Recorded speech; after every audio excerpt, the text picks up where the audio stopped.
பாருங்கள், சில நேரங்களில் நம்ம வாழ்க்கையில் பலவீனமாக இருக்கும். நம்ம நினைப்போம் பணம் கஷ்டமாக இருக்கும், இல்லை சரீர பலவீனமாக இருக்கும், இல்லை குடும்ப பிரச்சனையாக இருக்கும், சரிங்களா? இல்லை அப்படின்னா ஏதோ பிள்ளைங்க காரியத்தில் பிரச்சனையாக இருக்கும், சமுதாயத்தில் ஏதாவது பிரச்சனையாக இருக்கும். அப்படி இருக்கும்போது, வாழ்க்கையில் அப்படி குறையப்பட்டிருக்கும்போது பாருங்கள், கர்த்தருடைய ஆவியினால் ஆமென் எல்லாம் மாறும். அப்படி நீங்கள் குறையப்பட்டிருக்கும்போது என்ன நினைப்போம் அப்படின்னா, பணம் வந்தால் நான் சந்தோஷமாயிருவேன், சமாதானம் ஆயிடுவேன் அப்படிம்போம்.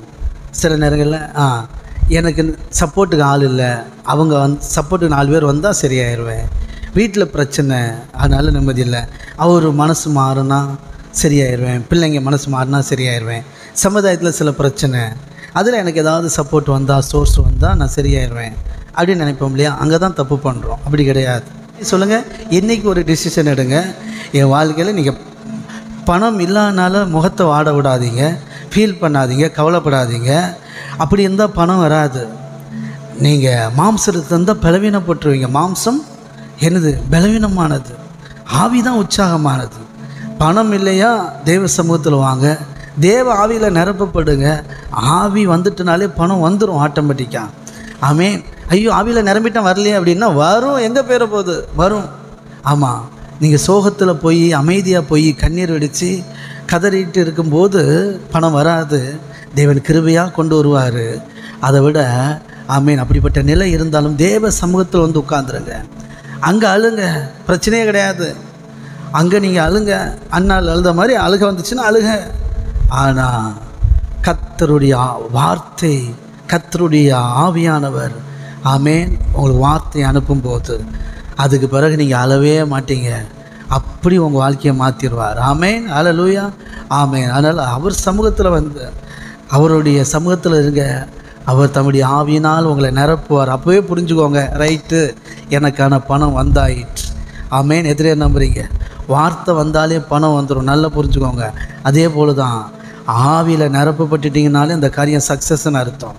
ஆவியில் நிரம்பிட்டிங்கன்னா அதுக்கான பலன் வந்துட்டுன்னு அர்த்தம். ஆமென். அதுக்கான சோர்ஸ் வந்துட்டுன்னு அர்த்தம். ஆமென். ஆட்டோமேட்டிக்காக அது உங்கள் பிரச்சனையிலேருந்து உங்களை விடுவிச்சிடும். சொல்லுங்கள், கர்த்தருடைய ஆவி எங்கே உண்டோ அங்கு விடுதலை உண்டு. குமாரன் விடுதலை ஆக்கினால் மெய்யாகவே நான் விடுதலை அடைவேன். கர்த்தருடைய ஆவியினால் உங்களை நிரப்புவார், உங்களை விடுவிப்பார். ஆமென். சொல்லுங்கள், கர்த்தர் தம்முடைய ஆவியினால் என்னை நிரப்புவார், நான் விடுதலையோடு வாழ்வேன். இன்றைக்கி வாழ்க்கிற சிறை அனுபவத்திலேருந்து கர்த்தர் விடுவிக்கிறார். இதனை கேட்கிற நீங்கள் பாக்கியசாலிகள்.